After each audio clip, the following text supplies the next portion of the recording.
Hi everyone! Welcome to our YouTube channel Research Ready and Student Matters Hub by Doclyn. And I'm Doclyn, and our lesson video for today is all about thematic analysis. And I'm going to give you also examples of how to code qualitative data. Malamang marami sa inyo ang nagtatanong, Ma'am, paano po ba namin i-analyze ang aming qualitative data? Kasi po yung aming quantitative data, so it can easily be analyzed using statistical tools. Pero kung qualitative data, ma'am, ang aming gagamitin, whether kami ay mayroong pure qualitative research or nagtatriangulate kami ng aming quantitative data using qualitative data or approach, or meron kaming mixed methods na ginamit, paano namin, ma'am, i-analyze ang aming qualitative data? So, ang i-discuss ko sa inyo ngayon is yung thematic analysis with emphasis on coding. Pero specifically, ang susundin natin is yung 6 steps ni Braun and Clark, which was published on 2006. Mas madali nyong maiintindihan ano nga ba yung mga step-by-step procedures na kailangan nyong matandaan pag kayo ay merong qualitative data. So, hindi lamang ito simple na ipepresent natin ang ating mga raw data or ang interview transcript sa ating loob ng research paper. Meron tayong mga prosesong susundin para masabi natin na yung qualitative data na ipresent natin sa ating research panel or kung saan man natin ipepresent ang ating research paper ay valid at dumaan sa tamang proseso kung paano i-analyze ang qualitative data. So, panoorin nyo ang lesson video na ito dahil marami kayong matututunan. So, ang una natin kailangan gawin ay i-define natin ano nga ba ang thematic analysis. Ang thematic analysis is a method for identifying, analyzing, and reporting patterns, or commonly known as themes, within qualitative data. It is a widely used approach in qualitative research across various disciplines because it provides a structured yet flexible way to uncover meaningful insights from textual or visual data such as interview transcripts, focus group discussions, or open-ended survey responses. As I have mentioned, ang i-discuss natin ngayon ay yung sa step-by-step procedures ni Braun and Clark na naipublish noong 2006. Kung meron kayong mga interview transcripts, focus group discussion transcripts, or any other data na kailangan nyong i-code, ito ang kailangan nyong panoorin para malaman ninyo kung paano ang gagawin nyo sa inyong qualitative data. So let us start. Step 1, you have to familiarize yourself with the data. So, anong ibig sabihin nito, ma'am? I'll repeat, familiarize yourself with your data. Kapag tapos na kayong mag-conduct ng inyong interview or either focus group discussion or you have on your hand already yung inyong qualitative data na kailangan nyong i-code, you have to be familiarized with it. So, what does it mean, ma'am? Kahit na-transcribe mo ang mga data na ito, kung hindi ikaw, maaaring ang mga kasama mo rin ay nagtatranscribe ng parehong data. Ako sinasuggest ko na hindi lang ikaw. So, dapat meron kang mga kasama. Kung kayo isang grupo, lahat kayo, meron kayong transcription. Ngayon, kung nag-iisa ka naman, you can commission a qualitative researcher to do also a transcription for you. So, dalawa kayong nagtatranscribe. Kasi nakikita natin dito yung data, no, kung gaano siya ka-consistent kapag hindi lang isa ang nagtatranscribe ng data. Pagkatapos natin siyang i-transcribe, so lahat ng mga nag-come out doon sa ating interview, ang susunod natin kailangan gawin ay basahin natin siya ng paulit-ulit para maging familiarize tayo or familiar tayo, doon sa mga data na nakuha natin sa ating interview or focus group discussion or any other way na nakuha mo yung qualitative data. Kasi isa itong paraan para makatulong sa'yo na ma-review mo yung mga interview transcript na ginawa mo at maging familiar ka kung ano man yung nag-transpire nung nag-conduct ka ng interview. So that's the first step. You have to familiarize yourself with the data. Let's proceed with step number 2. Step number 2 is generating your initial codes. So ito na yung pinaka-importanting part kapag kayo ay nagkakaroon ng thematic analysis. Nag-generate kayo ng codes out dun sa mga transcript na nabasa ninyo. Kasi familiar na kayo. So ngayon ang susunod yung gawin, mag-generate kayo ng codes. Hindi pa natin pinag-uusapan ng team sa step na ito. Ang pinag-uusapan pa lang natin ay code. Again, step 1, familiarize yourself with the data. Paulit-ulit nyo siyang basahin many times. Pangalawa, you have to generate your initial codes. Now, i-define muna natin what do we mean by code, what do we mean by coding, and what do we mean by descriptive coding. When we talk about codes, a code is a word or short phrase that summarizes and captures the essence of a piece of data. It can be applied to a single word, a sentence, a paragraph, or even an entire document, depending on the level of analysis and the context of the research. So when we talk about codes, this came from the transcription of your data. So it can be a word, a paraphrase, or a paragraph will do. Very commonly, these are words, or a phrase, not paraphrase. A phrase or a word. Now, yung tinatawag nating code. Now, ano naman yung sinasabi nating coding? Coding is a process typically done in a systematic manner where researchers go through the data line by line or segment by segment and apply codes that are relevant to the content. This process can be done manually using highlighters or annotations or with the help of a software designed for qualitative analysis. So pag sinabi naman natin coding, isa itong proseso. Yung para makakuha tayo ng code, kailangan natin gawin yung tinatawag na coding. So babasahin natin ang mga transcribe na answer ng ating mga participants line by line or segment by segment, tapos magbibigay tayo ng code as a researcher. Kasi yung summary ng codes natin, doon tayo makakakuha ng themes. Ito yung tinatawag nating thematic analysis na magiging part ng presentation ng ating data at yung implication ng ating findings. So ngayon, ituturo ko sa inyo yung tinatawag nating very common na descriptive coding. So what is descriptive coding? Descriptive coding involves summarizing the content of the data straightforwardly. And I am going to give you an example of a descriptive coding. So kunyari, ito yung example natin. Meron tayong binigay dito na research question. So, dapat, bago kayong mag-thematic analysis, siguraduhin nyo na transcribe nyo na yung mga answer ng inyong mga participants per question or per research question and per participants. That's my advice. Huwag nyong paghahalo-haluin ang transcription nyo ng lahat ng participants. Kung hindi, ang gawin ninyo ay isang participant, lahat ng research question para doon ay nakalagay at yung transcription. So, kunyari, ito ang iyong research question. How do students perceive online learning during the COVID-19 pandemic? At ito naman yung naging sagot ng iyong participants. I found online classes to be quite challenging because I missed the face-to-face interactions with my professors and peers. It was harder to ask questions and get immediate feedback. Ang gamitin natin na coding or proseso ng coding is yung manual. Hindi tayo gagamit ng software. So, tuturuan ko kayo manually kung paano ba kayo magko-code descriptively ng inyong transcription. So, kung ito yung naging sagot ng ating participant number 1, shall we say participant number 1, tignan natin line by line, ano ba yung makikita nating mga words na nagde-describe dun sa kanyang sagot. So let's start with the first line.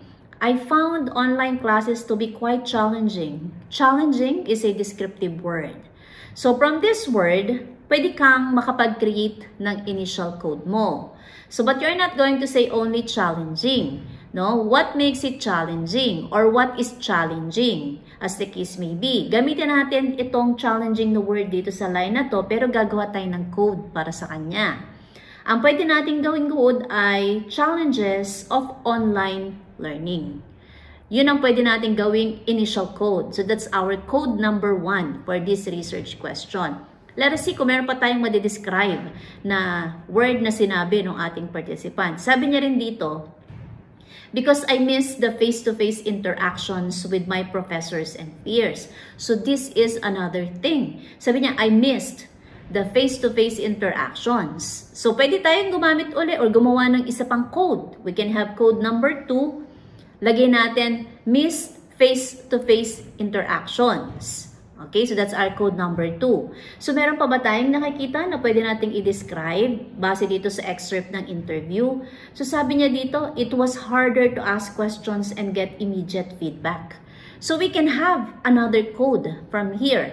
So pwede nating sabihin, ang ating initial code ay difficulty in asking questions. So nakapag-generate tayo ng 3 code dito sa isang ating transcription, no, out of a question na how do students perceive online learning during the COVID-19 pandemic. But this is only for participant number 1. Kasi meron kang maraming participants commonly sa iyong interview.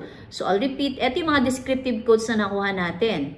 1, challenges of online learning. Nakikita natin kasi yung sentiment ng ating mga participant or ng participant natin sa online classes.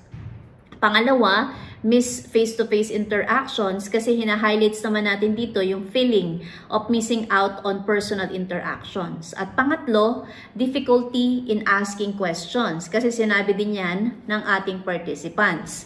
So from this research question, initially kapag binasa natin yung data, nakikita natin yung mga interesting pictures or patterns na pwede natin gawing code or i-code natin siya. Systematically labeling or tagging sections of the data na nakikita natin na relevant dun sa ating research question. Now, if you're going to ask me, ma'am, yung 3 codes na nakuha namin dito, are they relevant to the research question? The answer is yes. Okay, so let me teach you the generation of initial code. So this is purely an example of how we're going to generate codes from your data.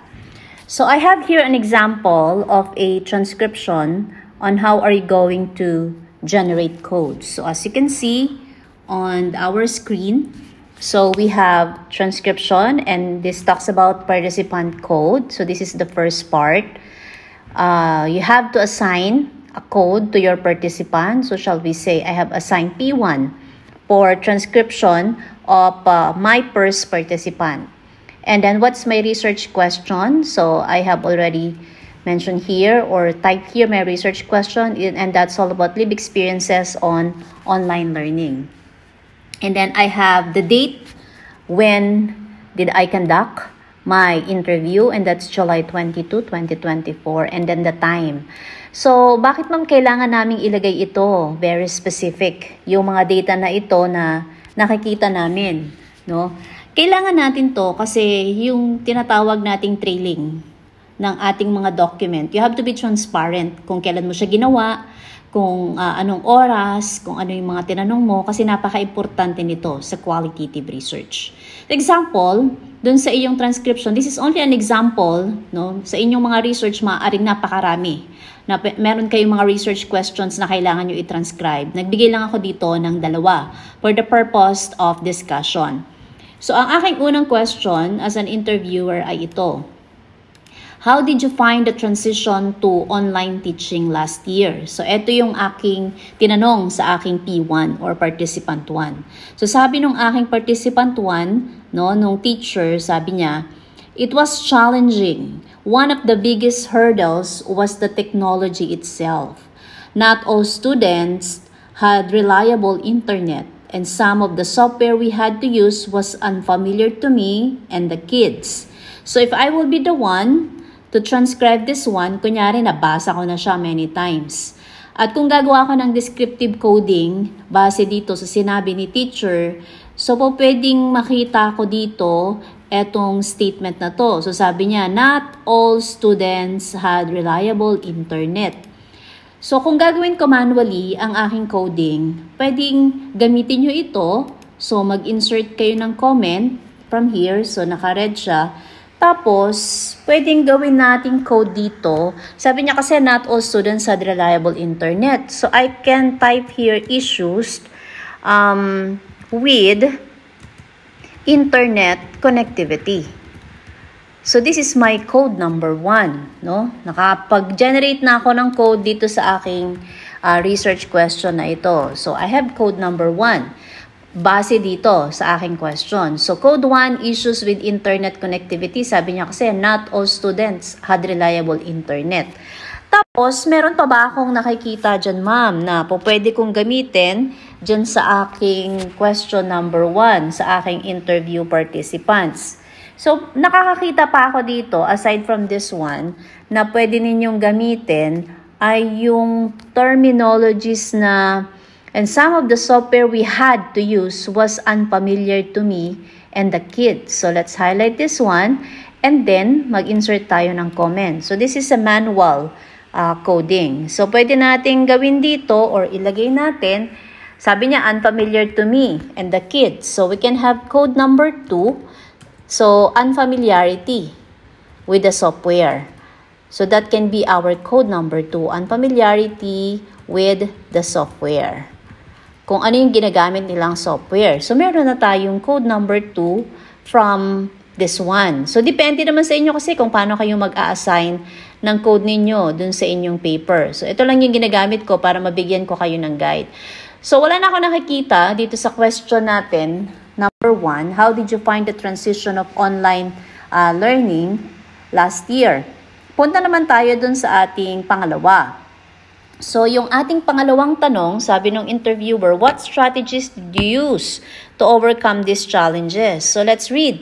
Sabi ni teacher, I focus a lot on creating a clear step-by-step guides for using the online platform. So, ang ganda nitong sinabi ni teacher, no? Step-by-step guides on using the online platform. Kasi sinasagot niya yung tanong mo na what strategies did you use to overcome these challenges? Ito, napaka-clear.